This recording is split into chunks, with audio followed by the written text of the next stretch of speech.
De estar nesse evento e poder comentar e botar na mesa um case de sucesso. Eu acho que a gente aprende na vida com experiências, né?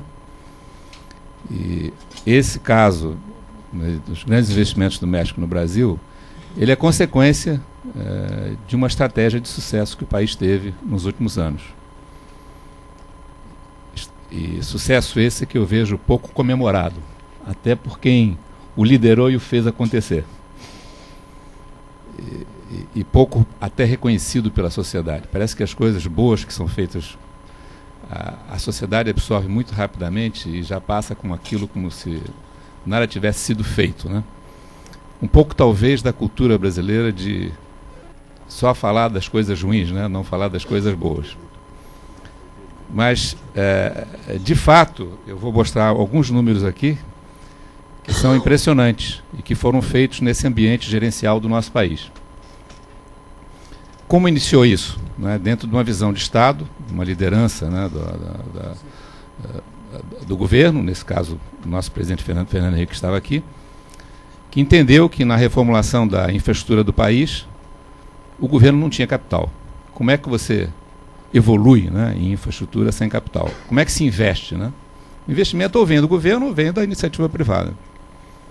E o Brasil sempre teve e ainda tem, né, grandes demandas por melhoria de sua infraestrutura. E falta capital. Agora mesmo o PAC é uma discussão nesse assunto, né? Mas naquele momento, há 6, 8 anos atrás, o governo teve a visão. Eu quero melhorar e não tenho recursos, né, para fazer. E foi um trabalho, uma visão estratégica. Isso é o que ocorre muito nas empresas também. Os líderes das empresas que enxergam mais além, como é que eu posso fazer as coisas acontecerem, né? Então teve uma visão, e foi uma visão de que para conseguir melhorar a infraestrutura precisa de dinheiro de investidores externos, privados, né? E veio um grande trabalho, inicialmente, né, de execução dessa estratégia política, de mexer na Constituição, porque na Constituição isso tinha que ser feito pelo Estado, na área de telecomunicações, e levou-se bastante tempo para mexer na Constituição e poder dar direito, né, de que telecomunicações e outras infraestruturas pudessem ser realmente geridas, né, por investidores externos e com controle do governo. E foi aprovado. Então, essa é a primeira visão do governo e a primeira fase de implementação foi essa, de mudar a Constituição, que é difícil, né? Depois de criar, num ambiente democrático também, as leis, né, o marco regulatório que pudesse criar condições de atração dos investidores.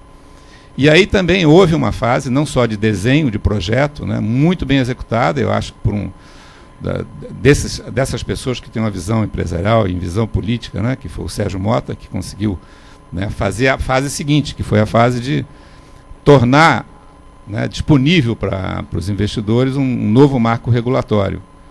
E aí veio a Lei Geral de Telecomunicações, que também foi outro conquista da sociedade, foi aprovada pelo Congresso Brasileiro, é uma lei da sociedade, não é uma lei né, que passou a estar disponível. E a implementação dessa estratégia também, com a criação da Anatel, e esses executores é que fizeram realmente o grande crescimento, né, de telecomunicações nesses anos. Então, essa visão de país, né, de como é que se faz um crescimento numa determinada área, numa infraestrutura, e no caso de telecomunicações eu considero um sucesso impressionante. Eu acho que talvez nenhuma outra infraestrutura do país tenha tido o mesmo sucesso que teve telecomunicações.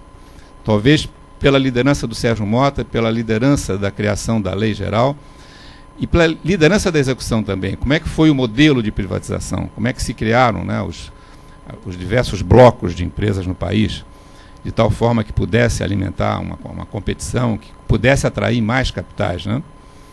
E o exemplo mais interessante de todos, que eu achei que foi uma visão fantástica, que foi o início da telefonia celular, que foi a venda da banda B.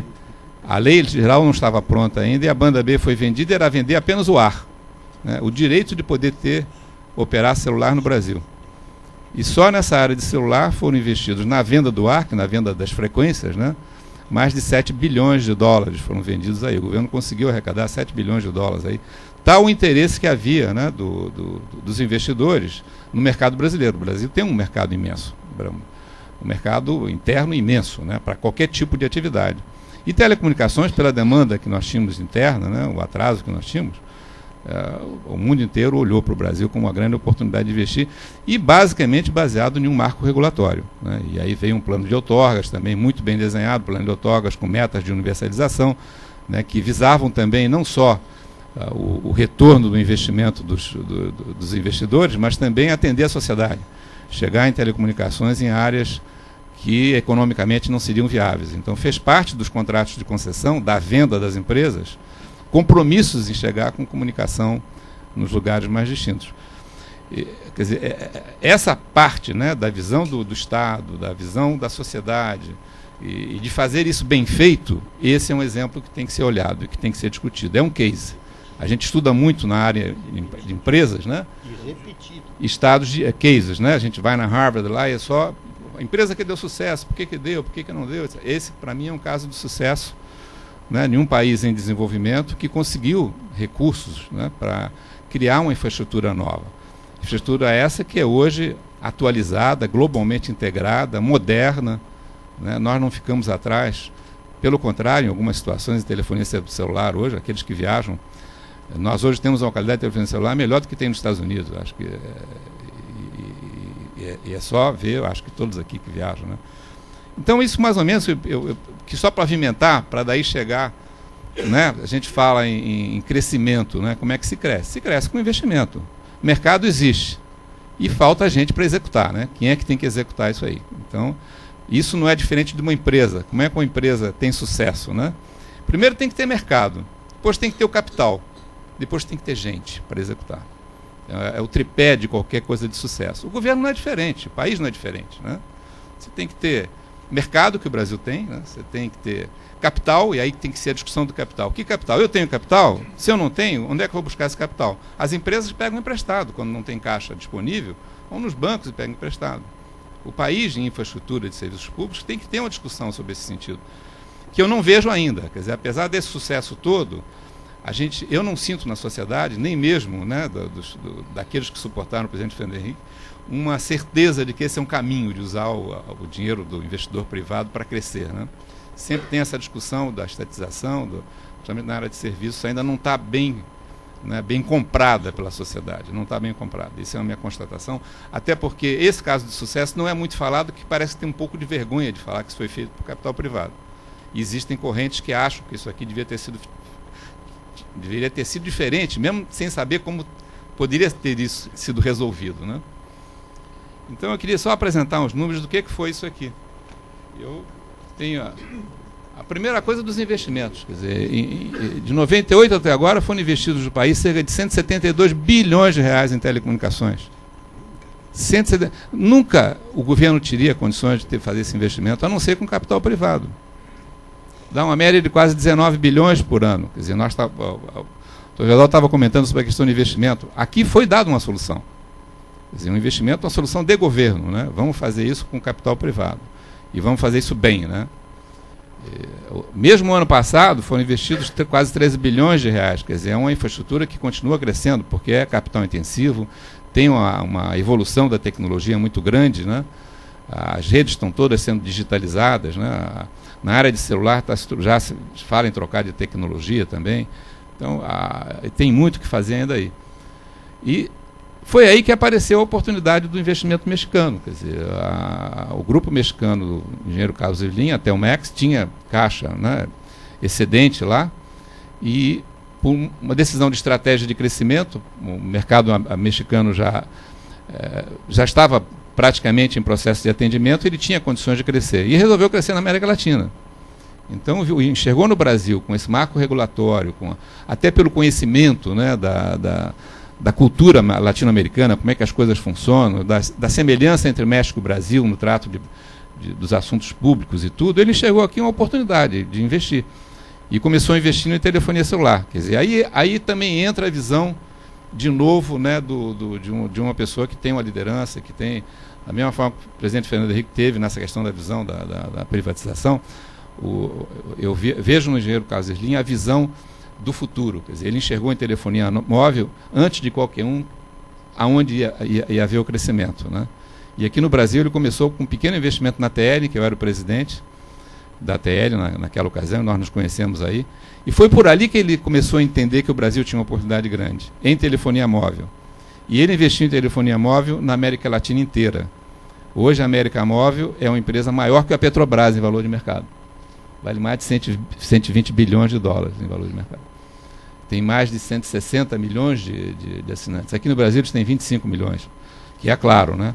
Então ele enxergou essa questão, quer dizer, que era a evolução da telefonia individual, a pessoa quer o seu telefone, não é o telefone fixo saiu da casa, da empresa, a individualização, e essa foi uma indústria que cresceu e que continua crescendo, né? Enxerga agora também, e também é a visão, né, de que tem, é a questão da banda larga, da internet, né, que o futuro está na banda larga. Então, o futuro está você tem na casa das pessoas um cabo coaxial ou uma fibra ótica que você consiga ver televisão, consiga ver internet, consiga baixar tudo que está na internet, né? Então essa é uma visão também nova. Então o futuro, e hoje todo mundo fala nisso, mas ele já estava falando nisso há algum tempo atrás, até por estar viajando e enxergando o que está acontecendo no resto do mundo. Então TV a cabo, quer dizer, não é a TV a cabo, quem tem cabo na casa das pessoas também tem uma importância estratégica muito grande. Então tem uma visão também de empresário, de saber onde investir, onde dar prioridade, né? Então aqui no Brasil, eu acho que nós fomos uma oportunidade muito grande para o investidor mexicano, né? Como fomos também para outros investidores, espanhóis, italianos, né? E até mesmo brasileiros, que têm presença na Brasil Telecom e na Telemar. Eu tenho mais alguns dados aqui que mostram, né, o que significa isso. Quer dizer, o crescimento que houve nesses 8 anos é uma coisa fantástica. Cresceu praticamente 20% ao ano em número de assinantes, em receitas 18%. E a geração de impostos, aí é uma coisa até maldosa, né? Porque os impostos cresceram também 17%. A área de telecomunicações, que gerava 9 bilhões de reais de impostos, só em ICMS, PIS e COFINS, sem contar imposto de renda e outros impostos que pegam a empresa. Cresceu 17%. Quer dizer, isso foi dinheiro gerado por uma indústria que está ajudando também o governo a resolver seus problemas de caixa, né? A penetração em casas, que era de 24%, hoje está em 72%, mas tem um item importante que, pelas metas de universalização, que estão nesses contratos de concessão, hoje tem 35 mil localidades com atendimento telefônico, ou com telefone público, ou com posto de atendimento. São 35 mil. O Brasil tem cerca de 5.500 municípios, né? Tem 35 mil pontos com atendimento, que atendem exatamente as áreas rurais, as pequenas localidades e tudo. E a geração de emprego. O crescimento, a presença das telecomunicações no PIB, que era de cerca de 1,5%, hoje está em torno de 6,5%. Então, esse é um setor que tem ajudado por si só o crescimento do PIB do país. Agora, o efeito multiplicador de ter uma infraestrutura boa como essa, né, num país continental como o Brasil, é difícil de medir, né? Como é que você hoje tem, né, uma integração cultural, econômica, né, em todo o Brasil, em 35 mil pontos, como eu acabei de comentar, né? Na área de televisão, é um ponto que é importante na integração social. Pelos satélites da Embratel, 14 milhões de residências recebem televisão, que não receberiam se não fosse os satélites da Embratel. É a tal aquela parabólica que a gente vê no interior e vê nas periferias. Tem 14 milhões de residências que recebem televisão e estão integrados socialmente, culturalmente ao país, né, por uma infraestrutura de telecomunicações que foi criada nesse período aí, né? Aqui vem essa evolução que eu comentei agora, né? Exatamente porque a tecnologia evolui e se chega hoje na casa das pessoas, né, com cabo coaxial, e nesse cabo coaxial pode ter televisão, pode ter internet, pode ter telefonia. Começa a se discutir a questão do conteúdo, porque telecomunicações é transporte. Telecomunicações, ele não entra na geração do conteúdo. Quer dizer, uma pessoa, quando está falando, a fala é da pessoa, de quem está usando a rede, né? Mas no caso agora, tem uma discussão, e a grande preocupação que a gente tem é que isso possa afetar o marco regulatório que existe hoje no país. como essa indústria de radiodifusão está sendo economicamente afetada, né? Porque na casa das pessoas está chegando a internet com conteúdos externos, conteúdos feitos em qualquer lugar do mundo, né? Vídeos são feitos em download, né? Interatividade começa a acontecer, né? Então essa discussão do conteúdo que está na Constituição como sendo, né, para rádio e televisão, como sendo uma coisa de brasileiros, essa área tem que, quer dizer, tem que ter uma discussão do ponto de vista da sociedade, o que se quer disso, né? Como é que se trata a questão do conteúdo nacional, a criação nacional, como é que isso vai ser discutido. E tem aí uma grande discussão hoje no Congresso, no Senado, na sociedade, tentando mexer nessa cadeia de valor, e a minha preocupação grande aí é que se mexa na questão da infraestrutura. A infraestrutura é capital intensivo. E todos os investimentos de longo prazo, retorno de longo prazo. A questão do conteúdo é muito mais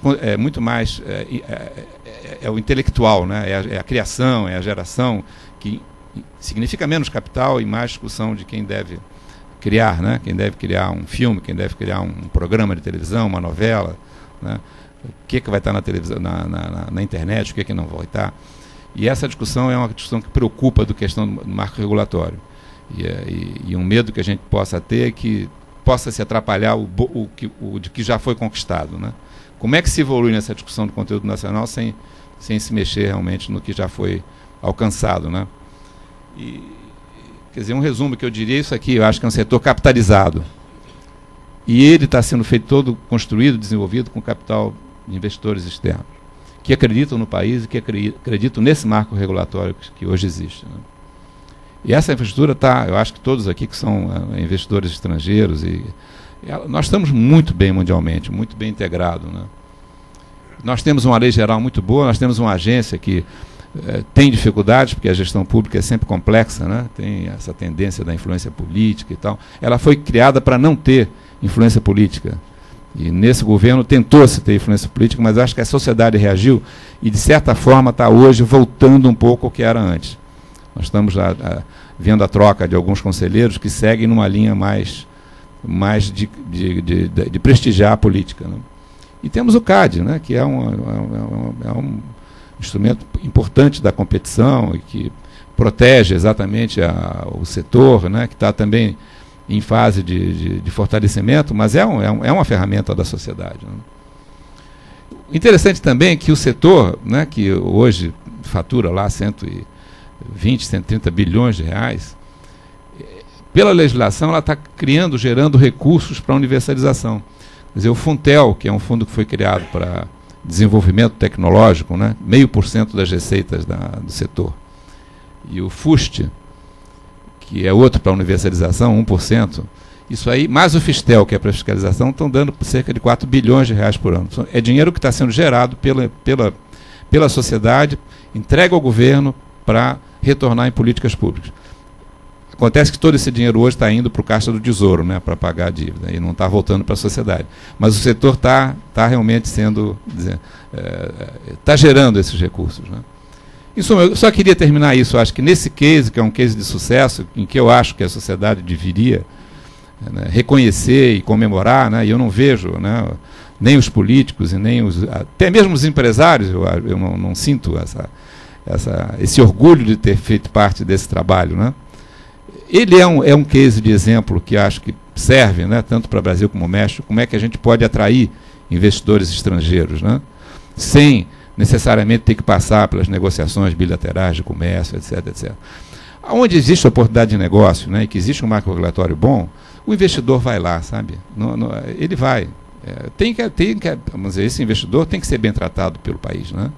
E eu acho que até agora, nesses últimos 9 anos, né, a Lei Geral de Transações faz 10 anos esse mês. Não tem um noticiário sobre esse evento. Tem 10 anos que a lei está sendo, faz esse ano, deveria estar até sendo comemorada, né? Mas acho que é uma oportunidade interessante, importante, até porque está aqui o nosso presidente, né, que fez isso acontecer, né, e que foi muito bem implementado, executado, né, de levantar e dar isso como exemplo para ser considerado nessas discussões aí das relações entre México e Brasil. É isso que eu tenho a dizer. Muito obrigado pela oportunidade.